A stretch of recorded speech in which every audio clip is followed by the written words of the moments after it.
안녕하세요. 결혼한 지 4년차의 30대 주부입니다. 사실 이렇게 익명으로 제 이야기를 남에게 해본 적이 없다 보니 어떻게 시작해야 할지 모르겠는데 두서가 없더라도 들어주세요. 제가 이렇게 오늘 이야기를 하기로 결심하게 된 건 염치 없이 뻔뻔한 시댁 식구들과 남편 때문입니다. 사람이 아프면 눈에 뵈는 게 없을 수는 있지만 그래도 정도가 있어야 할 것 아닌가요? 특히 남편이란 작자는 어디서 기억상실에 걸리는 약이라도 먹었는지 자기가 저한테 했던 건 생각도 못하고 헛소리나 찍찍해대는데 정말 마음 같아선 그 입을 찢어버렸으면 좋겠더군요. 남편과는 지인의 소개로 만났는데 당시 저는 프리랜서 작가로 일하고 있었고 남편은 중견기업을 다니는 직장인이었어요. 사실 돌이켜보면 성격이 잘 맞는 건 아니었는데 다행이라고 해야 할지 둘 다 취미가 영화 보기로 통하는 부분이 있었거든요. 그래서 생각보다 금방 가까워졌고 이후로도 별다른 문제 없이 무탈하게 만남을 이어갔습니다. 어느 다른 연인들처럼 다투는 일도 물론 있기야 했지만 연애라는 게 어느 정도는 서로 맞춰주는 거라 생각해서 크게 문제라곤 생각지 않았고요. 아무튼 그렇게 2년 정도 만났을 때 시댁에서 먼저 저희의 교제 사실을 알게 되었고 결혼 생각이 있으면 아버님이 퇴직하기 전에 했으면 좋겠다고 하시대요. 소위 그간 뿌린 축의금 수거를 하셔야 한다고요. 그래서 솔직히 부끄러운 이야기지만 얼떨결에 식을 올렸습니다. 결혼 당시 저는 2억 대출 낀 5억짜리 아파트를 소유하고 있었고 남편은 현찰로 1억과 7년 된 외제차 한 대를 가지고 있었어요. 외에 따로 양가로부터 도움을 받진 않았는데 별다른 이유가 있어서 그랬던 것은 아니고 당시만 하더라도 제 소유의 아파트에서 남편이 가져오는 돈으로 혼수를 해넣으면 충분하겠다 싶었거든요.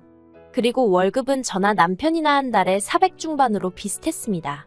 물론 저는 프리랜서다 보니 어느 정도 등락이 있긴 했지만 1년을 놓고 평균을 내보면 400 중반보다 많으면 많았지 적진 않았네요. 정말 일이 몰리는 달에는 7,800씩도 벌어봤으니까요. 그런데 결혼한 지 얼마 되지 않아 친정어머니가 암이라는 사실을 알게 되었습니다. 외할머니도 위암으로 돌아가셨는데 친정어머니도 위암이라고 하니 눈앞이 노랗고 하늘이 무너지는 것 같더라고요. 그래서 그때부터 일주일에 3번씩 왕복 3시간 거리를 왔다 갔다 하며 친정어머니의 병간호를 시작했어요.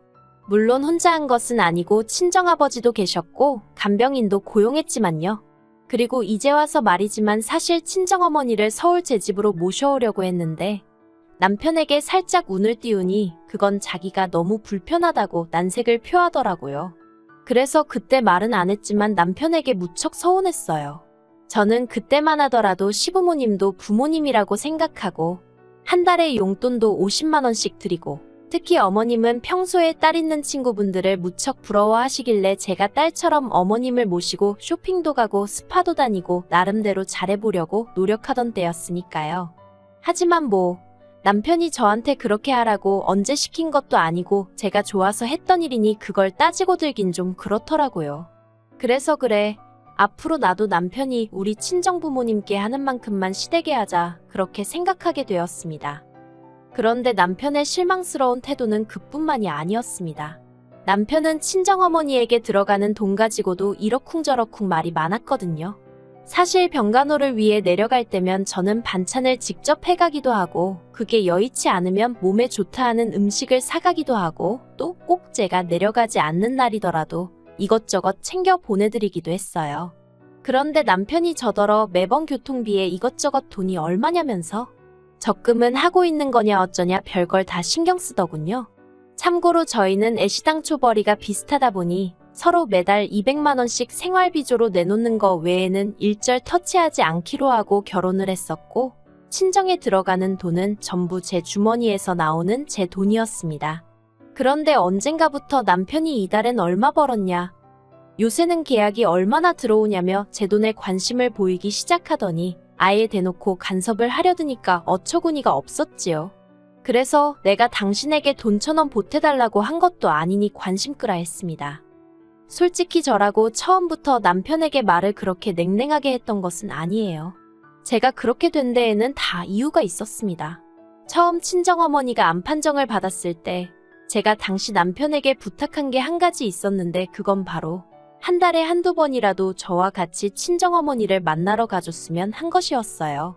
친정어머니는 사위사랑은 장모라는데 그렇게 해주질 못해 몹시 미안해하고 계셨고, 저희 시댁볼 낯이 없다면서 한참 신혼을 즐겨야 하는 딸이 하루가 멀다 하고 친정에 내려오게 만들었다며 혹시나 제가 시댁에서 미움을 받진 않을지 걱정을 많이 하셨거든요. 그렇다 보니 저는 남편이 이따금씩 얼굴이라도 보여드리고 장모님 걱정 마시라고 건강만 생각하시라는 그런 따뜻한 말 한마디 정도만 해줬으면 싶대요.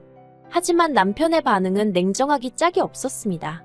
기껏 한다는 소리가 위암 이기면 생존율이 70%나 된다면서 장모님이나 저나 너무 유난스럽다고 했으니까요. 그리고 그 말 한마디에 솔직히 오만정이 다 떨어져서 내가 왜 결혼을 해가지고 이런 마음고생을 하나 그런 생각이 들대요. 솔직히 시아버지만 아니었으면 결혼을 천천히 하거나 안 했을 수도 있고 그러면 친정어머니를 더 가까이에서 챙겨드릴 수도 있었을 테니까요. 하지만 이미 돌이킬 수 없는 일을 곱씹고 괴로워할 만한 마음의 여유가 제게는 없었습니다. 말이 나와서 말이지만 친정어머니 병간호를 한다고 해서 제가 아내나 며느리로서 역할에 소홀했던 것도 아닙니다. 맞벌이임에도 불구하고 저는 프리랜서라 집에서 일하는 시간이 대부분이라는 이유로 남편은 집안일을 제가 하는 게 당연하다고 생각하는 눈치였는데 솔직히 말해서 친정어머니가 편찮으시기 전에는 이 일로 남편하고 부딪히고 싸울 힘이 있었거든요. 그런데 당장 정말 신경을 써야 하는 일이 생기니까 남편하고 사사건건 부딪힐 만큼 정신적 여유가 없었네요. 오히려 남편에게 싫은 소리 하느라 에너지를 쓸 바에는 그냥 내가 하고 말지 그런 마음이었달까요? 그래서 집안일은 그때그때 제가 하거나 사람을 불러서 했어요. 마찬가지로 시댁에 경조사가 있을 때도 가능한 빠지지 않고 참석해서 몸으로 때울 건 몸으로 때우고 돈으로 해결되는 일은 돈으로 해결했습니다. 그리고 솔직히 설령 제가 조금 부족했다고 해도 다른 상황도 아니고 시부모님께는 사돈이고 남편에겐 장모님인 저희 친정어머니가 편찮으신 상황이었으니 도움까지는 아니더라도 적어도 이해는 받을 수 있을 거라고 믿었지요. 아니, 인간적으로 이해를 해주는 게 맞지 않나요? 하지만 시어머니는 제가 친정어머니 병간호로 당신 아들에게 소홀하진 않을지 그 부분에만 연연하셨고 그러나 중에도 당신 생일상을 차리기를 요구하셨습니다. 그리고 그런 분위기에서 남편은 한 번도 제 편에 선 적이 없었지요. 그렇다 보니 언젠가부턴 남편에게 일말의 기대조차 하지 않게 되었고 그래서 오히려 더 이 악물고 소위 제알도리는 해내고 말았습니다. 그리고 무엇보다 행여 금전적으로 남편에게 의지하게 되기라도 하면 큰일 나겠구나 싶어서 일도 줄이지 않았고요. 이후로 친정어머니는 위 절제수를 받으셨고 아직 5년이 되질 않아 완치 소식은 못 들었지만 매번 추적검사 때마다 예후가 좋아서 솔직히 친정아버지나 저나 마음을 많이 놓은 상황이긴 해요. 무엇보다 친정어머니가 당신 스스로 병원에서 시키는 대로 철저히 식단과 운동을 지켜주고 계시기 때문에 감사할 뿐이지요. 그런데 그런 와중에 운명의 장난이라고 해야 할지 이번엔 시아버지가 위암이라는 소식을 듣게 되었습니다. 솔직히 시아버지가 저에게 실수하신 것도 없고 그렇다고 평소에 저를 어렵게 하신 것도 아니었어요. 하지만 시아버지의 위암 소식을 듣고도 제가 그렇게 슬프지 않았던 건 시어머니나 남편 때문이었다고 생각합니다. 냉정하게 들리겠지만 니들은 어떻게 하는지 한번 보자 이런 생각도 들더라고요. 그런데 남편이 저한테 황당한 소리를 합니다. 시아버지도 잘 부탁한다고요. 제가 어이가 없어서 잘 부탁하긴 뭘 잘 부탁하느냐고 따졌습니다. 그랬더니 한다는 소리가 장모님 병간호해드릴 때는 지극정성으로 하지 않았냐면서 시아버지한테도 그렇게 해달라나요. 어이가 없어서 친정어머니야 내 어머니니까 그렇게 했지. 시아버지한테 내가 그렇게 어떻게 하느냐 했어요. 할 거면 당신 아버지니까 당신이 하라고요. 그랬더니 남편이 저더러 너 그렇게 안 봤는데 말을 어떻게 그렇게 하냐면서 시아버지가 남이냐입니다. 그래서 너는 장모가 남이라서 그렇게 강 건너 불구경하듯 가만히 있었냐고 저도 지지 않고 쏟아냈어요. 그랬더니 그땐 자기가 일을 하느라 바쁘기도 했고 어쩌고 옮겨졌기에도 구차스러울 만큼 구질구질한 변명을 쏟아내는 게 아니겠어요. 그래서 나는 지금 노냐고. 나도 지금 일하고 있고 계약건도 많아서 시아버지 들여다볼 틈 없다고 그러니 나한테는 일절 기대하지 말라 했습니다. 그리고 정말 저도 못된 건지 이런 다툼이 오가는 동안 화가 나면서도 한편으론 고소하단 생각이 들더라고요. 내가 그렇게 동분서주하며 일하고 살림하고 거기다 병간호까지 하는데도 시어머니한테 라면을 연속 이틀을 먹었네 3일을 먹었네 헛소리를 해대가지고 욕을 먹게 했었지. 스스로조차 잊었다고 생각한 기억의 조각들이 떠오르면서 그럴수록 남편이 미워지더라니까요. 그리고 더 어이가 없는 건 친정에서 저는 외동딸이지만 남편은 삼형제예요. 다만 큰아주버님은 진작에 이혼해서 혼자 살고 있고 작은아주버님은 미혼인데다 직장 문제로 제주도에서 지내고 있었거든요. 그렇다 보니 그나마 시댁에서 1시간 거리에 사는 저희가 제일 만만하다고 보인 건지 아주버님 두 분 다 저희가 해야 한다는 식이더라고요. 그런데 말이 저희지. 솔직히 저더러 하라는 거였지요. 심지어 시어머니마저 당신은 태어날 때부터 몸이 약하고 기력이 없는 사람이라 남의 병간호는 못한다면서 제가 해줬으면 좋겠다고 하셨습니다. 정말 무슨 언제부터 그러셨다고 제 두 손을 꼭 붙잡고는 내가 믿는 건 아가 너밖에 없다 하시는데 그동안 그렇게 잘해드렸어도 정작 친정어머니 아프시니까 당신 아들한테 소홀할까봐 벌벌 떠시던 분이 이제 와서 아가아가 하시는 게 얼마나 듣기가 싫던지요. 그래서 시어머니께 단호하게 저한테 아무런 기대도 하지 마시라 말씀드렸습니다. 시아버지가 편찮으신 건 유감이지만 일단 저도 처리해야 할 일도 너무 많고 정 시아버지 병간호할 사람이 여의치가 않으면 저희 남편을 데려가시라 했어요. 아마 모르긴 몰라도 이런 상황에 쓸 수 있는 휴가제도 같은 게 회사에 있을 거라고요. 그리고 설령 없다고 해도 무급휴가라도 써야 하지 않겠냐고. 남도 아니고 아버지가 아프신데 그렇지요 어머님 했더니 어머님이 아들들은 야무지지가 못해서 믿고 맡기기가 어렵다나요. 하지만 저는 조금도 굽히지 않았습니다. 그러면 뭐 간병인을 쓰셔야겠네요. 그러자 시어머니는 또 하시는 말씀이 아무리 그래도 그렇지 어떻게 시아버지를 남의 손에 맡기느냐고. 솔직히 집안에 누군가 아프면 배우자가 간호를 하거나 그 다음이 자식들이지 않나요? 그런데 어째서 저희 시댁은 다 건너뛰고 저한테 의지를 하려는 건지 도통 알 수가 없대요. 그리고 저한테 유난히니 어쩌니 하던 사람들이 그때 제가 하는 걸 보니 참으로 지극정성이더라. 정말 대단하더라. 가증스러워서 견딜 수가 없었어요. 그런데 아주버님들은 제쳐두고 시어머니나 남편이란 사람들이 하는 짓은 나날이 정말 가관도 아니었습니다.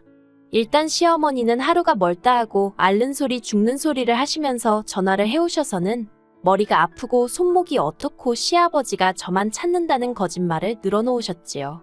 남편은요.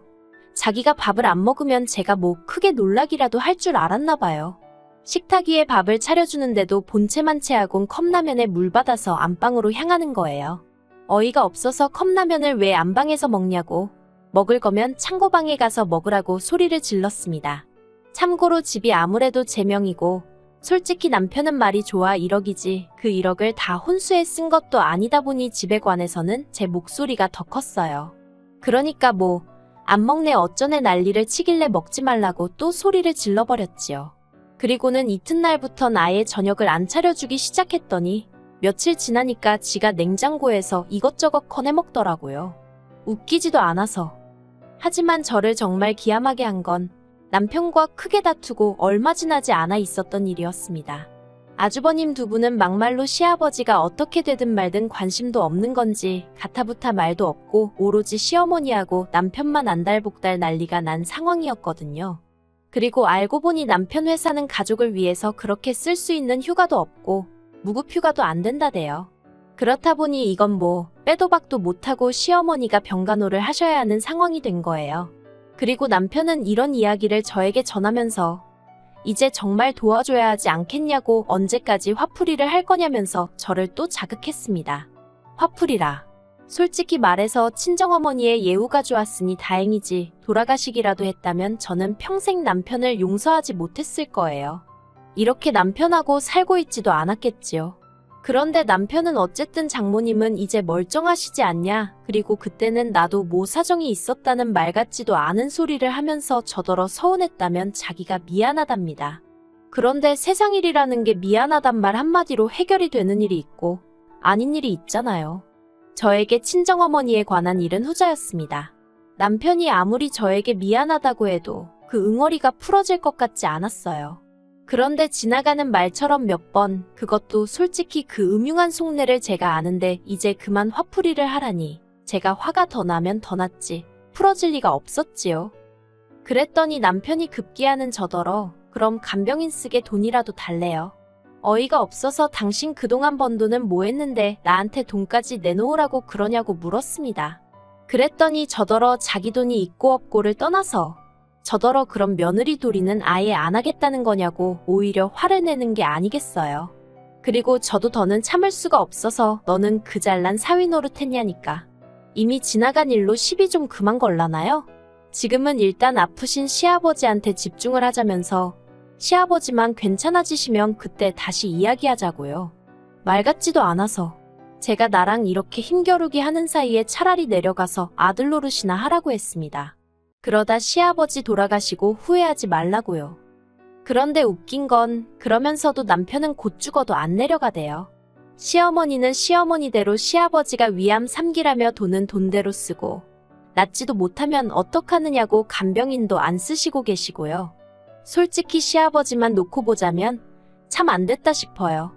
무슨 가족이란 사람들이 저렇게 이기적인가 싶고. 그렇지만 뭐 가정교육이 그따위로 되어서 그런 거니 누굴 탓하겠어요? 그리고 저는 남편하고 이혼하기로 했습니다. 남편이 간병인비를 달라고 했댔잖아요. 그거 못 준다고 하니까 그럼 이혼하고 위자료 받아내겠답니다. 그래서 마음대로 해보라고 했어요. 결혼 생활 4년 동안 자기가 재산 형성에 기여를 하면 얼마나 했다고 웃기지도 않아서 소송 건다길래 마음대로 하라 했습니다. 이러다가 오히려 제가 위자료라도 몇 푼 받게 되면 땡큐니까요. 제가 오랜 세월을 산 건 아니지만 인간 같지 않은 인간들이 세상에 참으로 많은 것 같아요. 그런 사람을 걸러낼 수 있는 안목이 진작에 있었다면 이런 결혼 생활도 겪지 않았을 텐데.